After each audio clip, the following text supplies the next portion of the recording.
Karen was a mid-level employee at a major tech company headquartered in the heart of the city. She worked in the HR department and had developed quite a reputation among her co-workers. Not necessarily for being helpful, kind, or approachable. No. Karen was known for being what people often whispered as a rule enforcer when it suits her. She prided herself on being the unofficial gatekeeper of company culture, though most employees quietly agreed she didn't really understand what that meant. On that particular Monday morning, the lobby was buzzing. Employees rushed in with coffee in hand, and the air carried the scent of ambition and urgency. Among the hustle, a well-dressed black man stepped into the building. He wore a tailored navy suit, polished brown shoes, and carried himself with the calm confidence of someone who belonged. No, someone who led. His name was Marcus Anderson. He approached the reception desk with a warm nod and a soft good morning, exchanging a friendly word with the front desk attendant who, recognizing him from a company newsletter photo, offered a welcoming smile. But a few feet away, Karen was watching. She narrowed her eyes at the man. Something about his presence unsettled her. Not because he was doing anything wrong, but because he didn't have the usual visitor's badge clipped to his jacket. And that was enough to trigger her internal authority alarm. Without hesitation, Karen marched across the marble-tiled lobby and intercepted him just as he was heading toward the elevators. "Excuse me, sir," she said, her tone clipped and commanding. "You can't be here without an employee ID or a visitor pass. Who are you here to see?" Marcus turned to her, unfazed. He smiled politely. "I'm just here for a quick meeting," he said calmly. Karen's eyes narrowed. The way he spoke, comfortable, direct, made her suspicious. Most visitors were nervous. He wasn't. "You need to sign in," she said, reaching into her bag for her phone. "Show me your ID. I'll have to verify it with security." Marcus tilted his head slightly, taken aback, but still composed. "I don't think that'll be necessary," he said gently. Karen wasn't having it. Her voice rose slightly. "Oh, it is," she snapped. "We have protocols. I don't care who you think you are. You're not getting past this lobby without checking in." At this point, a few nearby employees slowed down as they passed, curious about the sudden confrontation. Marcus, still calm, looked her in the eyes and said, "I understand your concern, but I believe everything is in order." Karen crossed her arms. "That's not for you to decide." Little did she know, she had just attempted to block the vice president of the entire company from entering his own building. Karen had never seen him before, probably skipped over those internal emails, or never paid attention to the leadership team slides. Maybe she hadn't looked past her own bias long enough to imagine someone like him in a position of power. Because if she had, she would have realized the man she was lecturing was the boss of her boss's boss. But right now, she saw only what she chose to see. Someone who, in her eyes, didn't belong. Someone she thought she had authority over. She had no idea that her entire career was about to take a sharp and sudden turn, and not the one she thought she was in control of. Because karma was already walking up behind her in the form of a senior director heading toward Marcus with a big smile and outstretched hand. And Karen's jaw, about to hit the floor. Before the tension in the lobby could reach its boiling point, the sound of hurried footsteps echoed from the stairwell nearby. An employee emerged, slightly out of breath, but grinning ear to ear. It was Jacob, one of the company's senior directors. He was well respected across departments, known for being sharp, personable, and someone who always stayed in the loop. And as soon as he spotted Marcus, his face lit up like he had just seen an old friend. "Mr. Anderson, so good to see you," Jacob called out, extending his hand as he approached. He bypassed Karen entirely, heading straight toward the man she had been interrogating moments earlier. The two men shook hands firmly, with the kind of familiarity and mutual respect that only existed between top-level leaders. Karen's body went rigid. She blinked in confusion, struggling to make sense of what she was seeing. Her stern posture faltered, and for the first time that morning, her confidence cracked. "Wait, Mr. Anderson?" she asked, her voice suddenly much smaller than before. Jacob turned, finally noticing her presence. He gave a polite nod, but his expression was clearly puzzled. "You've met our VP already?" he asked, glancing between her and Marcus.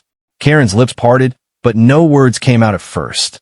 She stared at Marcus with wide eyes, her face flushing a deep red. "This is the vice president?" she managed to ask, her voice barely above a whisper. Marcus nodded slowly, still calm, still composed. "Yes, I'm Marcus Anderson," he said, his tone neutral but edged with just a hint of quiet power. "I came by to meet with a few department heads today. I didn't think I need to go through an ID check from HR at the front door." The lobby seemed to go silent. Karen's stomach dropped. She had spent the last few minutes talking down to the man who held a position so high up the company ladder. Her own boss probably scheduled his calendar around him. Her tone, her assumptions, her attitude, it all played back in her mind like a bad movie. She couldn't pause. This wasn't just a misunderstanding. It was an embarrassing display of bias and arrogance. And everyone within earshot knew it. Karen tried to laugh it off, but the chuckle died in her throat. She forced a smile. "Mr. Anderson, I truly apologize. I had no idea who you were. I was just following company procedures." Jacob raised an eyebrow at that. "Karen," he said firmly, "Mr. Anderson doesn't need to check in at the front desk. He's one of the people who sets the procedures." Karen's face turned an even deeper shade of red. She looked back at Marcus, hoping for a sign that he wasn't offended, that maybe he would let it slide. But Marcus didn't offer a chuckle, or a wink, or a "don't worry about it." Instead, he gave a measured response.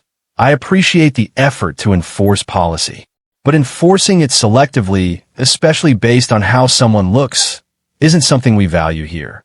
Everyone deserves to be treated with respect." That was it. No yelling, no drama, just facts, spoken with the authority of someone who didn't need to raise his voice to command a room. Karen nodded awkwardly, completely out of words. She stepped aside, allowing the two men to head toward the elevators. As they walked away, Jacob leaned in and whispered, "Don't worry. She's not exactly known for her people skills." Marcus gave a small, knowing smile. "Well, maybe today's a good day for her to learn."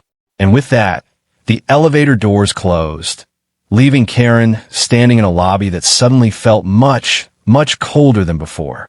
Karen's face flushed as reality finally hit her. She had tried to stop the vice president of the company at the lobby like he was an intruder. Her voice cracked with panic as she attempted to salvage the situation. "I'm so sorry, Mr. Anderson. I didn't know," she stammered, trying to force a smile. "I was just trying to follow protocol. You understand, right?"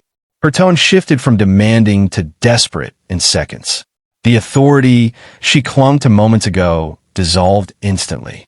She tried to reset the situation, as if her words could somehow undo what had already unfolded. But Marcus Anderson wasn't interested in her quick apologies or excuses. He looked her in the eye, not with anger, but with something far more unsettling. Calm, measured disappointment. "Protocol," he repeated, his voice steady. "Following protocol doesn't mean treating people like they don't belong before you know who they are." Karen opened her mouth to respond, but Marcus continued. "You assumed I didn't belong here. You didn't ask me who I was. You didn't try to help. You jumped to conclusions. That's not protocol," he said, pausing before delivering the final blow. "That's prejudice." The words hit like a thunderclap. The energy in the lobby shifted immediately. Conversations went quiet. People at the front desk who had been pretending not to notice now stood still, listening, watching. Phones didn't need to come out, because everyone who witnessed it would remember this moment. Karen's smile faded. She tried to laugh it off nervously. "Oh, come on, I didn't mean anything by it. I thought maybe you were lost." But it was too late. The issue wasn't the badge. It wasn't the ID. It wasn't about one misunderstanding. It was about the instant decision she made the second she saw him. Because Marcus wasn't the first person Karen had challenged like this. Quiet grumblings in the office had long pointed to her tendency to police people she didn't recognize or didn't expect to see in certain places, especially if they didn't look like her version of what a corporate professional should be.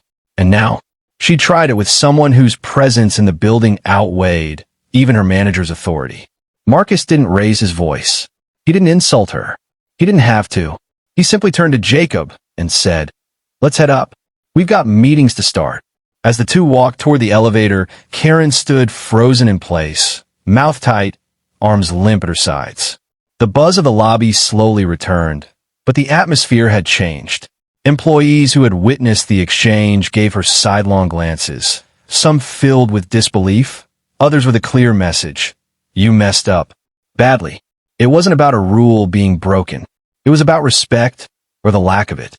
And what made it worse was that Karen hadn't even realized how natural it felt for her to assume authority over someone else. Someone who, as it turned out, held far more authority than she ever would. That moment, brief as it was, exposed everything. Not just about Karen's behavior, but about a culture she claimed to be protecting. She had spent her time enforcing the wrong things on the wrong people. And now, the weight of her choices was sinking in fast. The elevator doors closed behind Marcus and Jacob, and the lobby noise returned to a low murmur. But the look she was getting, those would follow her all the way back to her desk, and possibly beyond. Because some mistakes are easy to erase, but others? They come with consequences. And Karen's were only just beginning. Later that afternoon, the ripple effect of the lobby incident reached Karen's floor, and it hit hard. She was called into a closed-door meeting with her direct manager and the HR director. The tension in the room was undeniable. Karen sat stiffly in the chair, nervously twisting the strap of her bag as her manager laid it out plainly. Her actions that morning had not only caused a scene, they had insulted a top executive publicly and without justification. And worse, it wasn't the first time her behavior had raised eyebrows. Over the past year, several quiet complaints have been filed. Nothing serious enough on its own to cause termination, but there was a pattern, a trail of uncomfortable encounters, overstepping authority, and bias in tone and treatment. Until now, those reports have been discussed behind closed doors, with warnings issued and workshops assigned. But what happened that morning was different. This time, her actions weren't whispered about. They were witnessed by employees, by senior staff, and most importantly, by Marcus Anderson himself, the vice president of operations. There was no spinning it. Karen tried, of course. I didn't know who he was. I was just trying to follow the rules, she pleaded. But her manager cut in sharply. This wasn't about rules, Karen. It was about how you treated someone. You made an assumption based on appearance, not policy. The HR director nodded, adding, this incident confirmed what many others have quietly reported. The difference is, now, there's no ambiguity. Karen sat there in stunned silence. Just hours earlier, she had strutted through that lobby feeling like the self-appointed guardian of workplace order. Now, her credibility and her job was unraveling before her eyes. That evening, as the office lights dimmed and employees headed home, an IT technician was instructed to deactivate Karen's building access. Her email account was frozen. Her company-issued laptop was remotely locked. By the time she arrived the next morning, still clinging to hope that maybe a final warning would be issued instead, she was met by security at the door. Karen? HR will meet you in conference room 3C to collect your badge and belongings, they said, with calm professionalism. No dramatic firing. No shouting match. Just procedure, the real kind. By noon, Karen had cleared out her desk. Her exit was quiet, but the story? Anything but. Word spread through the company like wildfire. It wasn't because Marcus had posted about it. He hadn't said a word publicly. He didn't call attention to it, didn't gloat, and certainly didn't ask for retribution. But in the silence of his response, the message rang even louder. There are consequences for how you treat people, especially when you're treating them based on your own biases. Later that week, a company spokesperson issued a brief but firm statement. We are committed to maintaining a workplace that values inclusion, respect, and professionalism. Discriminatory or prejudiced behavior is not tolerated, regardless of who it's directed at. We expect every employee, at every level, to uphold these principles. Inside the company, departments buzzed with conversations, not just about Karen, but about what the incident represented. Managers began reviewing front desk procedures. DI training materials were quietly updated, and team leaders encouraged more open discussions about unconscious bias.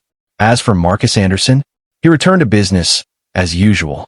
Meetings, reports, strategy planning.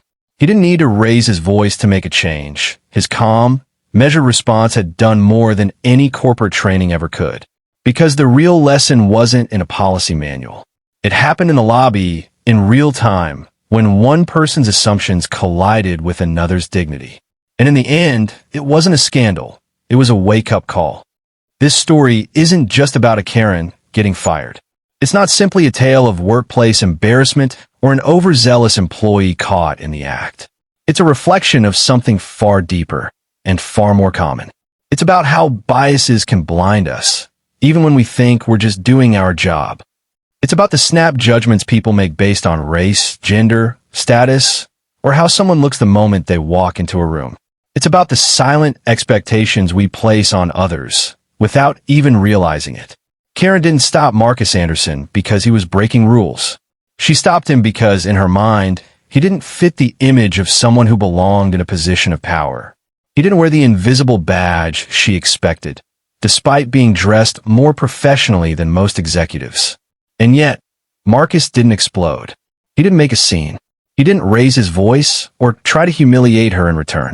Instead, he handled the moment with a kind of dignity and restraint that showed why he was in leadership in the first place. That calm response was more powerful than any outburst could have been. He didn't need to prove anything. He was the proof. But make no mistake, he didn't just walk away and forget it. He made it clear, in front of everyone, that respect is not optional. It isn't something you extend based on who someone is, what they look like, or how important you think they are. It's something you give because it's the right thing to do. And when you withhold that respect, when you assume, belittle, or judge, you reveal more about yourself than you ever could about the other person. Marcus's story is a reminder that in the real world, you never know who you're talking to. That polite man you tried to block from entering the office might just be the one who signs your paycheck. That woman you dismissed in a meeting might be your future boss. That quiet person in the room might be the most powerful voice at the table. So instead of waiting to find out who someone is, why not treat them with the same level of courtesy and professionalism you'd give to the CEO? Because respect isn't earned after someone proves themselves. It's owed to everyone from the moment they walk through the door. The truth is, people like Karen often don't realize they're operating from a place of bias. They think they're protecting policies or upholding standards.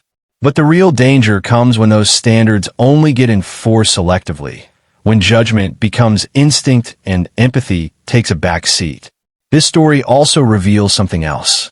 In the age of smartphones, open office plans, and internal Slack channels, every interaction is visible. Maybe not on camera, but certainly through word of mouth, company culture, and the ripple effects of your actions. Every lobby, every hallway, every meeting, every conversation can become a lesson waiting to go viral. Whether you come out looking like a leader or a cautionary tale is entirely up to you. So the next time someone walks into your space, whether they're wearing a three-piece suit or a hoodie, whether they're young or old, black or white, don't judge the suit, and definitely don't judge the skin color. If you're going to judge anything, judge character, judge kindness, judge humility, or better yet, skip the judgment altogether and lead with respect. Because what happened to Karen? That wasn't a rare exception. It was a reminder.